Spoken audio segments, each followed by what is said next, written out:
오늘 하나님의 말씀은 스바냐서 1장 6절에서 9절까지 말씀. 6절에서 9절까지 말씀. 구약성경 1308페이지에 있습니다. 다 찾으신 줄 알고 제가 받들어 봉독하겠습니다. 여호와를 배반하고 쫓지 아니한 자와 여호와를 찾지도 아니하며 구하지도 아니한 자를 멸절하리라. 주 여호와의 앞에서 잠잠할지어다. 이는 여호와의 날이 가까웠으므로 여호와가 희생을 준비하고 그 청할 자를 구별하였음이니라. 여호와의 희생의 날에 내가 방백들과 왕자들과 이방의 의복을 입은 자들을 벌할 것이며 그날에 문턱을 뛰어넘어서 강포와 괴혈로 자기 주인의 집에 채운 자들 내가 벌하리라. 아멘. 오늘 이 본문 말씀을 중심으로 해서 여호와 앞에서 잠잠할지어다라는 제목으로 말씀을 나눌까 합니다. 지금 우리가 살아가고 있는 이 세상은 참으로 시끄럽습니다. 정치 분야는 정치 분야대로 시끄럽고 사회는 사회대로 시끄럽습니다. 이럴 때 종교 분야만큼은 차분하게 옳고 그름을 분별해주고 바른 길을 제시해 주어야 하는데 현실은 그렇지 않는 것 같습니다. 오히려 종교 분야, 특히 기독교계는 세상 못지않게 떠들썩합니다. 온통 자기 목소리를 내놓으라고 정신이 없습니다. 마치 성경의 사사시대 때를 보는 듯 합니다. 사사기 17장 6절에 보면 이렇게 기록되어 있습니다. 그때에는 이스라엘에 왕이 없으므로 사람마다 자기 소견에 오른 대로 행하였더라 라고 기록하고 있습니다. 이는 마치 호랑이 없는 골짜기에 여우들이 왕노릇하면서 설쳐대는 듯한 무질서한 모습을 말하고 있는 것입니다.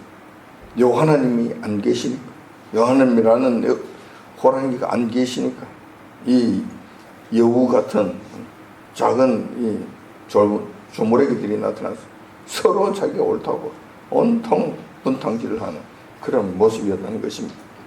국가나 사회나 교회나 가정이나 이런 상태가 되면 되는 일이 없습니다. 혼란스럽기만 하게 됩니다. 우리가 섬기는 요 하나님은 질서의 하나님이십니다. 그래서 이렇게 혼란스러운 것을 원하지 않으십니다. 여러분께서 원하지 아니하시는 일을 한다면 그렇다면 이거는 누구의 소행인가? 이 혼란은 어디에서부터 오는 것인가? 당연히 여러분께서 오시는 것은 아니라는 것이죠. 하나님은 질서의 하나님이시기 때문에 그렇습니다. 그렇다면 이것은 우리의 원수인 사탄 마귀로부터 시작된다고 봐야 할 것입니다. 사탄 마귀는 무질서한 것을 좋아합니다. 파괴하는 것을 좋아합니다. 더러운 것을 좋아합니다. 지저분한 것을 좋아합니다. 그렇게 해서 멸망당하는 것을 원하고 지옥으로 좀 더 끌고 가기를 원하는, 바라는 그런 일들을 하는 자들이라는 것입니다. 따라서 성경은 이럴 때 세상 모든 사람들에게 조용하라고 말씀하고 있다는 것입니다. 오늘 요한께서 아주 혼란스러운 이스라엘 백성들에게 하나님 앞에서 잠잠하라라고 말씀하신 문제에 대해서 한번 말씀을 나누어 보고자 합니다. 우선 하나님 앞에서 잠잠하라는 말의 의미가 무엇인지 알아보고 그 다음 우리가 하나님 앞에서 왜 잠잠해야 하는지 하는 문제와 더불어서 우리가 하나님 앞에서 잠잠했을 때 얻을 수 있는 유익은 어떤 것인지 전반적인 문제들을 한번 살펴보도록 함으로써 교훈을 삼고자 하는 것입니다. 우선 우리가 본문 말씀에 들어가기 전에 잠잠하라는 말의 정확한 의미부터 한번 살펴보고자 합니다. 히브리어 원문을 보니까 잠잠하라는 말은 하사라고 되어 있습니다. 하사는 조용하다, 침묵하다라는 의미를 가지고 있습니다. 단순합니다. 간단합니다. 떠들지 말라는 겁니다. 자, 근데 반면에 한글 사전적 의미를 보면은 물론 대동소이하기는 대동소이한데 내용이 좀 더 풍부한 것을 보게 됩니다. 한글 사전적 의미를 보면 말이나 소리를 내지 않고 조용히 하다. 그 다음에 어지럽던 마음이나 현상이 가라앉아서 평온해지다, 잠잠하다, 평온해지다 하는 그런 의미를 갖고 있다는 것. 좀 더 깊은 의미를 갖고 있는 것을 보게 됩니다. 히브리어 원어의 의미보다도 한글의 의미가 좀 더 풍부하다는 그 느낌을 표현하는 데 있어서 좀 더 풍부하다는 거예요. 자, 그런데 한글과 한국인의 정서적 측면을 감안한다면 잠잠하라는 말은 좀 더 색다르게 나타나게 됩니다. 우선 잠잠하라는 말은 단순히 말을 하지 않거나 시끄러운 소리를 내지 않는 것을, 시끄러우지 않는 것을 말합니다. 다시 말해서 시끄러운 소리를 그치라는 뜻입니다. 또 여기서 한 걸음 더 나아가서 갈등하는, 갈등이나 불안, 불만 이런 등의 이유로 요동치는 마음을 가라앉히거나 소란스러운 상황이 평온해지는 것까지의 의미를 가지고 있다는 거예요. 잠잠하라는 말은 평온해지는 거지, 막 들고 뛰는 것이 잠잠 제자리에 딱 찾게 됩니다. 여기까지를 의미한다는 거예요. 이렇게 볼 때 잠잠하라는 말은 히브리어 원문보다는 오히려 한글이 더 깊은 의미를 전달하는 것이 아닌가 생각되어진다는 것입니다. 그래서 여러분, 원어만 너무 좋아하지 마시라. 원어보다도 더 깊은 의미를 가지고 있는 한글적 의미가 있다는 것을 여러분 기억하시기 바랍니다. 하나님의 뜻을 좀 더 풍부하게 잘 전달하면 그걸로 더 좋은 것이지, 꼭 원어라고만 떠들 필요는 없다 라는 거예요. 자, 가끔씩은 그렇다는 겁니다. 뭐 전부 다 그렇다는 것은 아니고. 자, 오늘 본문 말씀에 보니까 요한 앞에서 잠잠할지어다라고 명령하고 있습니다. 그런데 성경 다른 곳에서는 오히려 요한님께 조용히 하는 것이 아니라 부르짖으라고 권면하고 있습니다. 여러분들이 모두 잘 알고 있는 예레미야서 33장 3절에 보면은 너는 내게 부르짖으라 내가 네게 응답하겠고 너가 알지 못하는 크고 비밀한 일을 내게 보이리라 라고 말씀하신 것을 알 수 있습니다. 자, 부르짖으라고 말씀하신 거예요. 자, 그렇다면 하나님은 어제나 오늘나 동일하시다고 하시면서 어째서 예레미야 시대 때는 부르짖으라고 말씀하시고 이번 스바냐 선지자 시대 때는 잠잠하라고 말씀하시는가? 이 의문이 들지 않을 수 없다는 것입니다. 이상하지 않을 수 없다는 거예요. 자, 그러면 그 이유를 우리가 알아봐야 되겠죠. 그 왜 그런가? 언제는 잠잠하라고 말씀하시고 언제는 부르짖으라고 말씀하시는가? 자, 예레미야 선지자 시대 때는 그나마 하나님의 이스라엘 백성들을 향한 자비하신 마음과 애정이 있으신 상태였다는 거예요. 애정이 아주 남아있는 상태였다는 거예요. 다시 말해서 지금이라도 늦지 않으니 회개하고 나에게로 돌이키라고 말씀하시는 상태라는 것입니다. 아직 요한께서는 그들을 기다리고 계시는 상태였다는 거예요.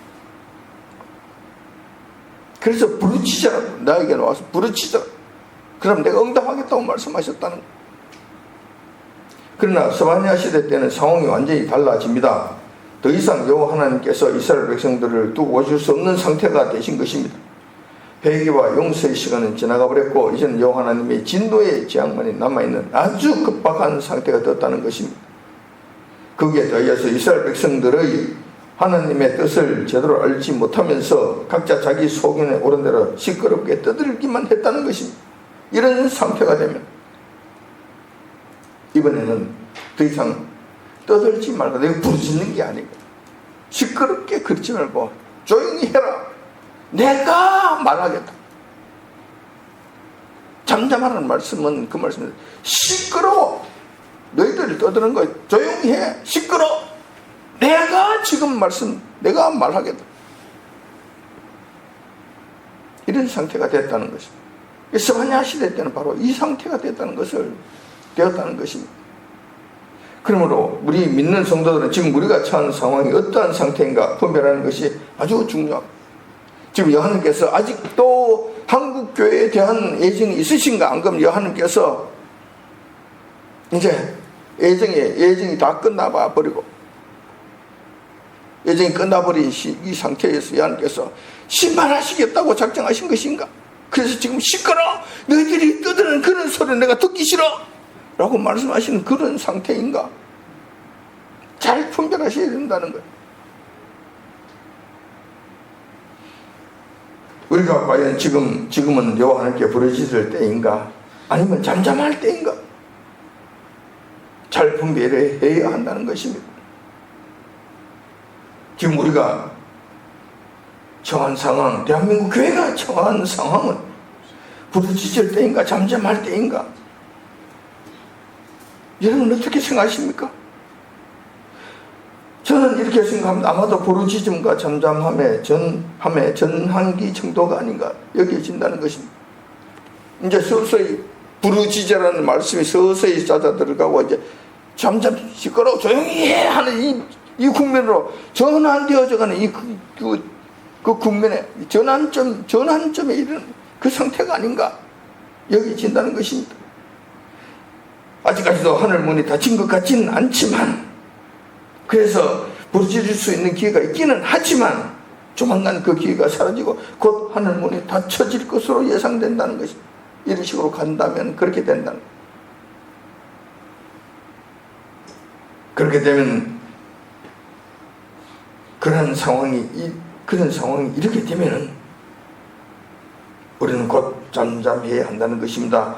요 하나님 존전에서 우리는 잠잠해야 된다는 것입니다. 상황이 심각해지기 때문에 그렇다는 거예요. 더 큰 문제를 일으키기 전에 조용해야 된다는 거예요. 하나님의 말씀을 들을 준비를 하고 입을 닫고 함부로 떠들지 말고, 지금까지 저희들이 너무 잘못하였나이다. 주님 말씀하시옵소서. 저희들이 무릎 꿇고 듣겠나이다. 이런 상태가 되어야 돼요. 이런 상태.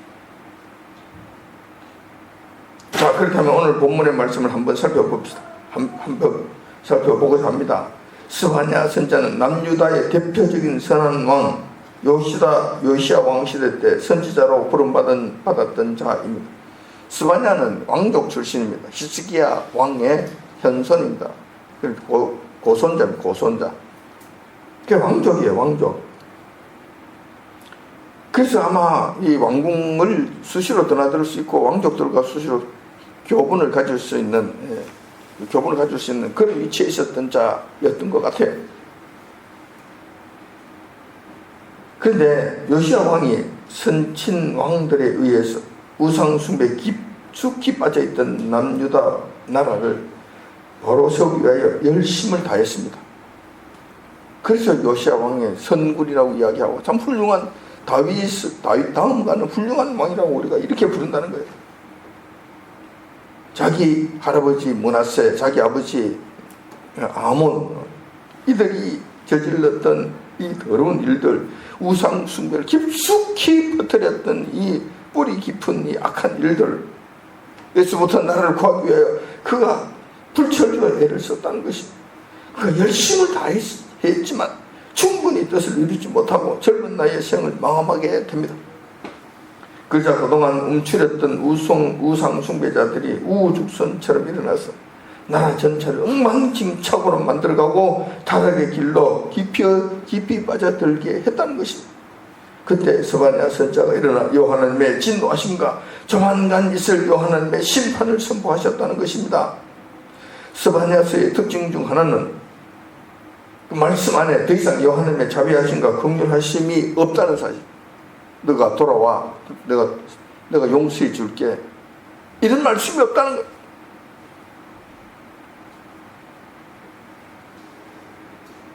거예요. 하나님의 자비하신 말씀은 없고 오로지 심판뿐이고 앞으로 유다와 예루살렘에 나타날 어마어마한 재난과 환난에 관한 말씀으로 가득 찼다는 것입니다. 거기에 더해서 너희들이 이제 더 이상 시끄럽게 떠들지 마, 이런 말씀을 하셨다는 것이죠. 오늘 본문의 말씀을 보니까 여호와께서 유다와 예루살렘을 심판하시겠다고 선언하시자 그들이 온통 시끌벅적했다.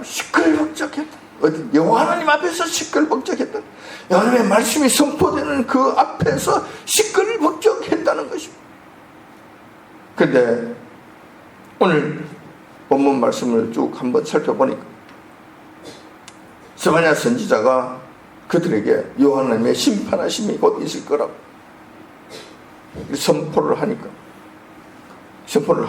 하면서 이렇게 말씀하시는, 여호와께서 이러이러한 것 때문에 내가 너희들 심판한다. 이러이러한 사람들 때문에 심판한다. 그 심판한 사람들의 부류가 세 가지 부류로 나타나는 거예요. 이런 것 때문에 내가 심판하신다. 이런 자들을 내가 심판하신다. 세 부류가 나타난다는 거예요. 핵심적으로 세 부류. 이것이 중요한 것은 지금 우리도 똑같은 길을 가고 있기 때문에 그래. 우리도 대한민국 교회도 똑같은 길을 가고 있기 때문에 그렇다는 거예요. 혹이라도 우리 교회가 그런 길을 갈까 심히 걱정스럽다는 거예요. 우리 그렇지 말라는 보장이 없기 때문에 그래요. 그 세 부류, 하나님께서 오늘 본문 말씀에서 말씀하시는 세 부류의 사람들 보면은, 우선 첫 번째 보면은 4절에 그 말씀이 4절에 보면은 내가 유다와 예루살렘 모든 그 민의 손을 펴서 바알에 남아있는 것을 그곳에서 멸절하며 금마림이라는 이름과 그 제사장들을 아울러 멸절하며 라고 말씀. 이들을 그냥 내버려두지 않는다고 말씀하십니다. 금마림이라고 하는 것은 바알을 섬기는 바알 제사장들을 일컫는 말. 바알 제사장. 안 그러면 우상 숭배하는 제사장을 금마림이라고 부르는 거예요. 이런 것들 그냥 내버려두지 않는다고 말씀하셨다는 거예요. 그 첫 번째 부르는 바알 제단과 바알을 섬기는 제사장, 바알 숭배자들, 이들은 모두 여호와께서 멸절시키겠다고 선언하셨다는 것입니다. 북이스라엘 대표적인 악한 왕이었던 아합 왕과 이세벨이 처음으로 바알과 아세라를 들여왔잖아요. 그 지긋지긋한 우상인 바알이 남유다에까지 광범위하게 퍼져서 남유다가 여호와님에 의해 멸망당하는 결정적 역할을 하고 있는 것을 보게 되는 거예요. 그때까지 아왕 때부터 지금까지 상당 기간이 흘렀는데 요시야 왕이 그렇게 뿌리 뽑으려고 애썼던 그 바알 우상 뿌리 뽑히지 않고 요시야 왕이 일찍 생을 마감하게 되자 그냥 들고 그냥 독버섯처럼 머리를 들고 일어났다는 것입니다. 그래서 하나님께서 너희들 전부 다 멸절 끝장난다 하고 말씀하셨다는 거예요. 두 번째 부류가 있습니다. 두 번째 부류는 5절에 나옵니다. 5절에 보면 무릇 지붕에서 하늘의 일월 성신에게 경배하는 자와 경배하며 여호와께 맹세하면서 말감을 가리켜 맹세하는 자와, 자, 이런 자들 그냥 다 완전히 멸망시키겠다고 말씀하십니다. 자, 여기서 1월 성신은 해, 달, 별을 의미하는 것이죠. 이를 신으로 섬기는 일이 있다는 것. 그들이 그때 당시 이스라엘 백성들이 바알과 아세라만 섬긴 것이 아니라 1월 성신까지 섬기는 일들이 광범위하게 퍼져 있었다는 거예요. 그런데 이 1월 성신을 섬기는 일은 인류 역사상 그 뿌리가 아주 깊습니다. 세계 역사를 살펴보면 1월 성신을 섬기지 않는 데가 없었고 섬기지 않는 나라가 없었습니다. 지금도 찾아보면 세계 곳곳에서 1월 성신을 섬기는 자들이 상당수 있습니다. 저 어릴 때만 하더라도 어릴 때 아폴로가 달나라 가기 전에 대보름날, 정월 대보름날 되면 어떻게 했습니까? 산에 올라가서 그냥 소나무를 베어서 그냥 그 봉화불을 올리고 그게 첫 번째 올라오는 달에게 절을 하면 소원성지 된다고 서서 산 위에 올라가서 손 비비고 난리를 친 거예요. 했잖아요. 우리 어릴 때만 해도 그렇게 했어요. 지금은 안 그런 줄 아세요? 지금 알게 모르게 하는 자들이 많이 있다는. 또 밀감을 섬기는 자들이 또 문제가 되는데, 밀감을 섬기는 자, 밀감은 밀곰이라고 하고 또는 몰렉이라고도 불리는 암몬 족속의 우상. 이제 이 우상은 지독합니다. 정말 지독한 우상이에요. 이 몰렉이라고 하는 이 우상은 자식을 제물로 바치는 지극히 악한 그런 우상이에요. 하나님께서 정말 싫어하시고 가장 싫어하시는 우상이었다는 거예요. 정말 험하신 거예요, 이거는. 그런데 유다 나라에서 이 우상을 섬겼다는 것입니다. 특별히 요시야 왕의 할아버지인 므낫세 왕이 이 몰렉 우상에 아주 열심히 했다는 거예요. 그래서 나라를 완전 엉망진창으로 만들고 결국 여호와님의 멸망을 선언하게 하시는 단초를 제공했던 왕이었다는 거예요. 근데 사람을 인신제사 지내는 이 일들이 지금은 없겠는가? 물론 우리나라는 없겠죠. 모르겠습니다.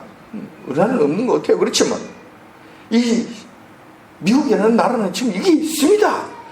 사탄을 공식적으로 섬기는 사탄 교회가 있고 사탄 제사장이 있고 사탄의 그 예배 형식이, 제사의 형식이 있다. 은밀하게 진행돼요. 은밀하게.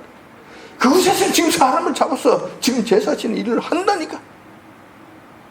은밀하게 한단 말이야. 아직도 한단 말이야. 세계 곳곳에서 이런 일들을 하고 있어요. 몰라. 우리나라 종교 지도자들 중에 은밀하게 행하는 그 사탄 제사에 은밀하게 초대받아서 은밀하게 참여한 사람이 없겠는가? 저는 의심을 해봅니다. 충분히 있을 수 있다라는 가능성을 제가 이야기합니다. 그런 특별한 사람들만 특별하게만 그렇게 초청해서 은밀하게 진행되는 거예요. 지금 한다니까. 그것도 지금도 대명천지에 이런 일들을 지금 한다니까. 몰렉이라고 하는 이 우상은 죽지 않았습니다. 아직도 면면이 이어지고 있고, 미국이라는 나라, 세계 최고의 강대국이 미국이라는 나라에서 자행되고 있다는 거예요. 이런 자들은 하나님께서 용서하지 아니하신다. 완전히 전부 다 썰어버리신다. 말씀하셨다는 거예요. 세 번째 부류가 있습니다. 이 세 번째 부류는 6절에 있는 말씀입니다. 6절에 보면 여호와를 배반하고 쫓아내는 자와 여호와를 찾지도 아니하며 구하지도 아니한 자를 멸절하리라 라고 말씀하십니다. 세 번째 부류가 이런 자들입니다.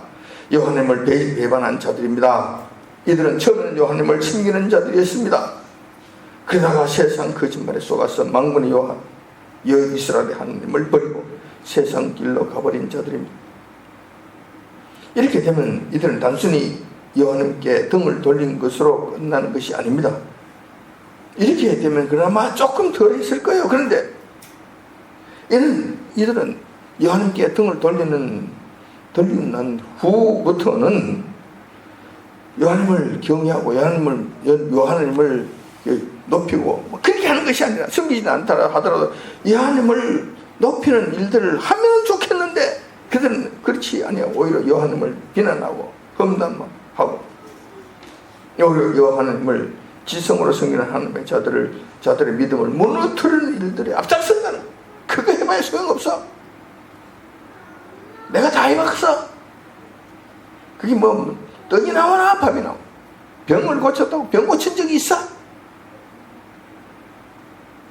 뭐 봤다고 뭐 본 적이 있어? 그냥 교회 가면 그냥 눈 감으라 그래놓고 내 신 도둑해가고 눈 감으라 그래놓고 똥내라 그러고 이런 것은 뭐하러 가래? 이렇게 험담한 여호와는 그러한 여호와는 너희들을 가르치는 하나님이지 너희에게 복을 주는 하나님이 아니야. 이렇게 험담하고 돌아다닌다는 거예요. 이렇게 다시 말해서 이런 여호와님의 하나님의 편이 아니라 여호와 하나님의 대적이 되어서 하나님의 일을 해방하는 일에 앞장선다는 거예요. 이런 자들 하나님께서 멸망시키시겠다, 완전히 없애버리시겠다 라고 하셨다는 것입니다. 자, 이런 세 부류의, 그때 당시에 나타난 이 세 부류의 사람, 아마 유다와 예루살렘의 거민들 중에 상당 부분이 여기 해당되는 자들이었을 것입니다. 지체 높은 자들이 상당히 여기서 해당되었을 것입니다. 예루살렘의 종교 지도자들, 정치 지도자들, 건물급이라고 하는 사람들이 상당 부분 여기 좀 해당되었을 것입니다. 이들에 대해서 여호와께서는 스바냐 선지자를 통해서 단호하게 말씀하시는데 그들에게 이렇게 말씀하시다는 것입니다. 더 이상 기회가 없다. 더 이상 자비하심도 없다. 오직 여호와님의 엄미하신 심판만 있을 것이다. 그걸 또 그냥 대충 심판하시는 것이 아니라 매우 한두 차례 때리고 끝나는 것이 아니라 멸절시키는 아주 혹독한 심판이 있을 것이라고 선언하셨다는 스바냐 선지자를 통해서 선포하셨다는 것입니다.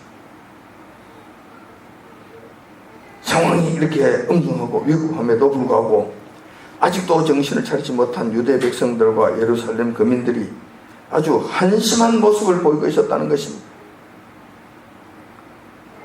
스바냐 선자의 엄중한 경고의 말씀에 두려워하고 떨며 그나마 요한의 앞에 나와 적 가운데 뒹굴면서 요한의 자비하심을 구하였다면 얼마나 좋았을까? 어떠했을까? 아마도 요한의 진노하심은 누그러뜨려지셨을 것입니다. 그렇다고 이런 상태에서는 요한님께서 작정하신 심판이 취소되거나 용서하시는 것까지는 되지 않았을 것입니다. 왜냐하면 너무 그들의 죄가 지나쳤기 때문에 그렇고 하나님께서 오래 기다려주신 그 기다림의 시간이 지났기 때문에 그 기회가 다 사라졌기 때문에 그래서 심판은 이제 돌이킬 수 없어요. 그렇다 하더라도 그들이 진심으로 나와 엎드렸다고 한다면 죄 가운데 뒹굴면서 통에 자복했다면 어떻게 했을까? 그러나 그들을 향하신 주님의 진노는 상당 부분 누그러뜨려지셨을 것이라고 확신할 수 있었을 것입니다. 그래서 얼마나 좋았을겠는가? 여러분께서 멸망을 확정시키고 멸절시키신다, 멸망시키시겠다, 썰어버리시겠다, 완전히 그들을 심판하시겠다고 그도 말씀하신다 하시더라도 그들이 진심으로 통에 자복하며 요한의 얼굴을 구하였다면 최소한 심판의 강도만은 낮추어졌을 것이고 진노의 대를 연기시켜 주시는 것까지는 기대할 수 있었을 것이라는 것입니다. 그러나 스바냐 선자 당시의 유대 백성들과 예루살렘 거민들은 그렇게 하지 아니하였다는 것입니다.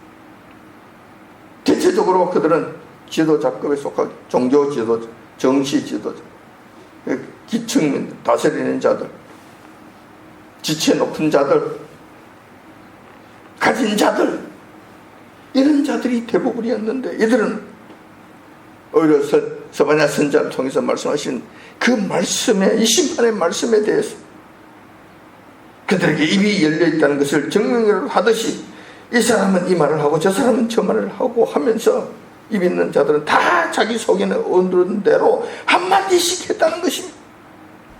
그 당시 그들이 떠들어댔던 주요한 내용들을 한번 추측해보면 이러한 것들이 아니겠나 생각할 수 있다는 것입니다. 그들은 이렇게 말씀하셨습니다. 서바냐 너 네 뭐를 안다고? 네 뭐 대단한 사람이야? 네가 뭐 왕족인 건 아는데 너 왕족 중에서는 끄트머리잖아. 뭐 별 볼 일도 없는 게 네가 뭐를 한다고 떠들어대는 거야? 누구한테 지금 대들어대는 거야? 누구한테 멸망 저주를 퍼붓는 거야? 누가 감히 어디 앞에서 입을 함부로 놀리는 거야? 그러면서 하나님은 심판하시는 분이 아니야? 우리는 아브라함의 후손 아니야?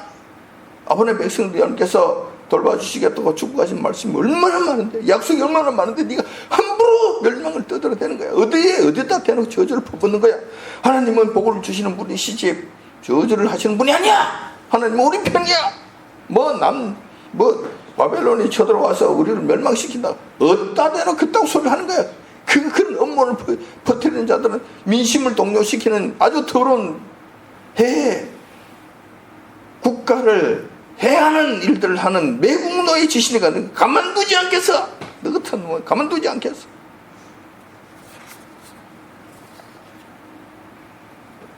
이런 말들을 하지 않았겠나. 그냥 추측을 해본다는 거. 성경에 그런 말씀이 없습니다.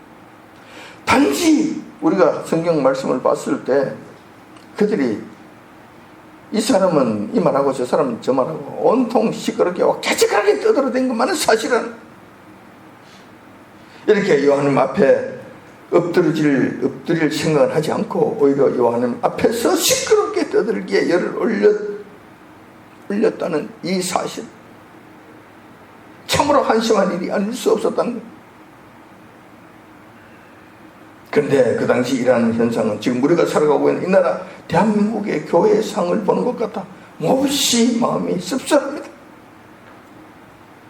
교회 지도자들 중에서 누구는 이재명이 나라를 잘 다스리는 최고의 지도라고 하지를 않나? 누구는 너는 지금 이 땅에서 벌어지고 있는 지극히 잘못된 선거에 대해 음모론이라고 하질 않나? 누구는 사전 선거를 해야 된다고 떠들어대면서 성도들, 큰 교회들, 아주 지도급에 속한 이 교계 지도자들이 한다는 소리가 사전 선거를 우리가 앞장서야 해야 된다고 떠들어대질 않나? 여호와의 진노하심에 의한 이런 엄중한 상태임에도 불구하고 오는 9월 9일부터는 또다시 WCC를 끌어들여서 세계 총회를 하고 싶은데 이 땅에 반발이 심하니까 이름을 살짝 바꿔 세계평화회의 무쩌고 저쩌고 하면서 한다고 또 떠들어대요. 준비한대요. 추진하고 있대요. 이런 짓들을 하고 있지 않나? 공식적이지. 비공식적이기도 하고 공식적이기도 한데 그냥 그렇게 떠들지는 않으면서 착착착착 진행을 하고 있다는 거예요. 지금 그러고 있다는 거죠. 참으로 참담한 실정임을 고백하지 않을 수 없다. 이런 상황에서도 하나님의 진노하심의 말씀에 너희들을 멸망시킬 거야 라고 말씀하시는 그 말씀은 듣지도 아니하고 입이 열렸다고 함부로 지금 떠들어대고 있는, 지 마음대로 떠들어대고 있는. 그래서 요한께서는 스바냐 선지자를 통해서 주 여호와 앞에서 잠잠할지어다 라고 하시면서 아주 엄청나게 꾸짖으셨다는 것입니다. 너희들이 아무리 떠들어대도 아무런 소용이 없다. 나 여호와 하나님의 엄중한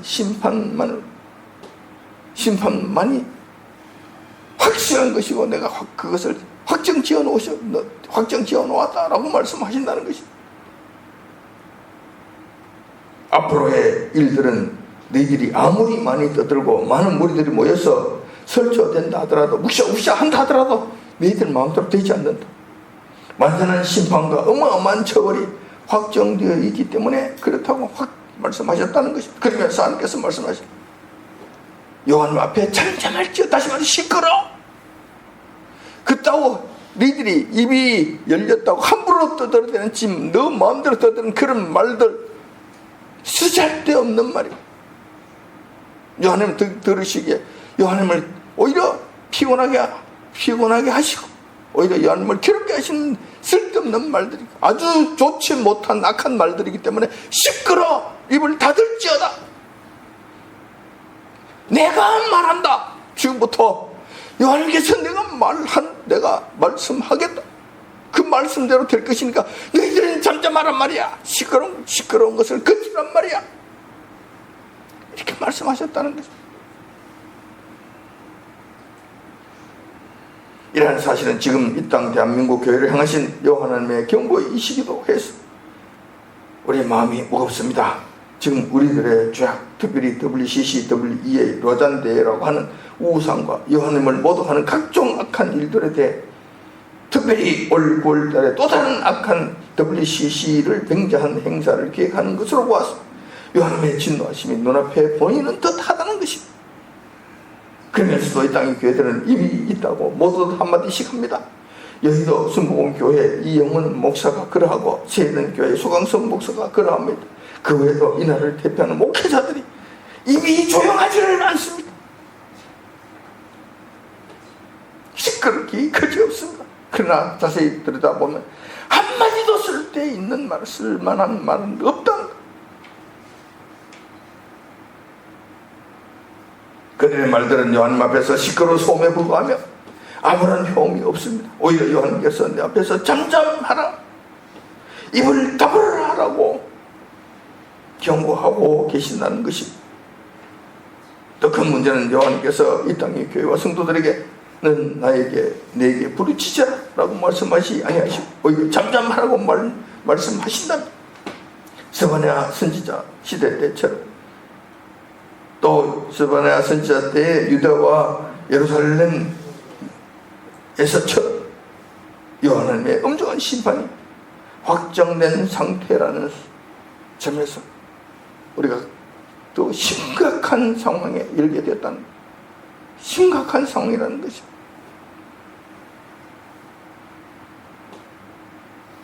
그러나 우리에게는 아직도 완벽하게 확정된 것은 아직 없습니다. 혹시 누가 알겠습니까?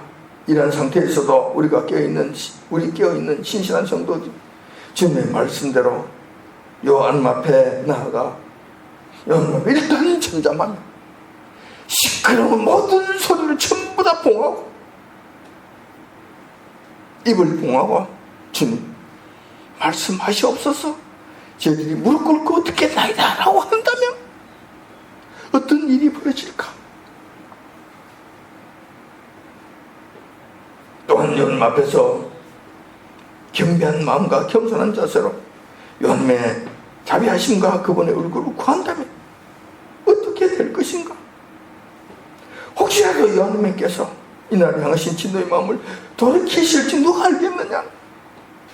확정된 것은 아직 없기 때문에 그렇다는 것입니다. 지금도 보면은 요한께서 일하시는 것이 눈에 보이지 않습니까? 여러분 눈에는 보이지 않습니까? 잠실에서 젊은이들이 나와서 지금 소리 치는 것 보이지 않습니까? 다 폐기 처분했다는 그 투표함 한 개를 목숨을 걸고 한 사람이 보관해 놨다가 지금 커밍아웃 한 거 이거 보지 않습니까? 그 배후에 요한님께 역사하신 것이 눈에 보이지 않습니까?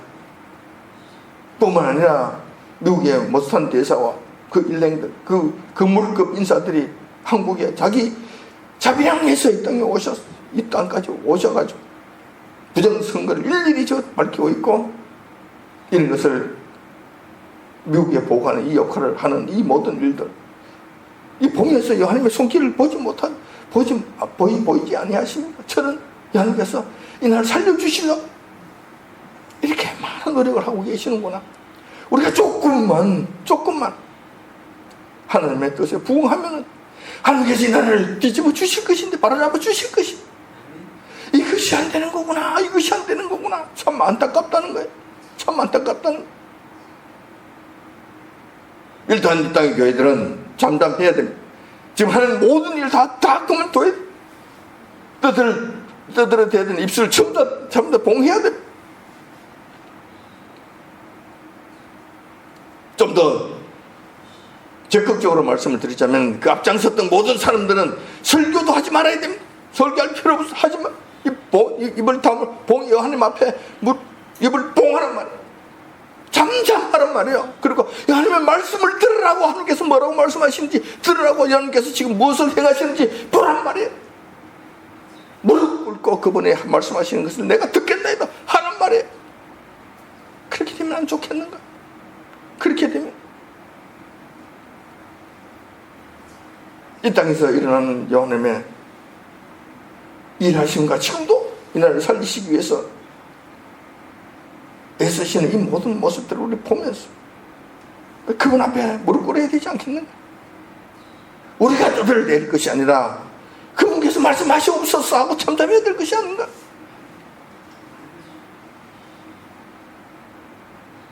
지금도 이 나라가 그나마 이렇게 명맥이 유지되는 것은 발에 입맞추신 7,000명의 용사들과 구석구석에서 지금도 깨어서 기도하는 하나님의 자녀들, 기도 때문에 명맥을 유지하고 있다는 것. 그러면 여러분들이 참 이해하시기 바라겠습니다. 하나님의 긍휼하심이 그들을 통해서 이 땅에 지금도 몇몇이 흐르고 있다는 것을 여러분들이 보시기 바라겠습니다. 그래서 우리도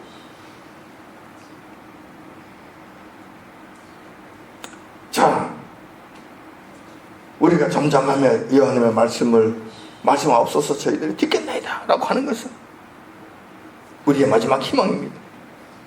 여호와께서 마음을 돌이키시고 저희들에게 긍휼을 베풀어 주시면 우리가 살 것입니다. 이 나라 대한민국이 회복될 것입니다. 그러나 그렇지 않다면 스바냐 선지자 때처럼 남유다와 예루살렘이 바벨론 제국에 의해 처참하게 무너진 것처럼 이 나라 대한민국도 그렇게 되지 않으리라는 보장이 없다는 것입니다. 이런 일들을 잘 살폈어. 우리 믿는 하나님의 성도들만이라도 하늘을 향해 얼굴을 들고 하나님의 자비하심을 구하는 자리에 들어가야 할 것입니다. 이렇게 해서 최선은 아니지만 자선책이라도 택해서 소망이라고는 찾아올 길이 없는 이 현실 속에서 하늘로부터 내려오는 궁극적 소망을 기대하는 저와 여러분들이 다 되시길 이 아침 주님의 이름으로 축원드립니다. 아멘. 기도하겠습니다.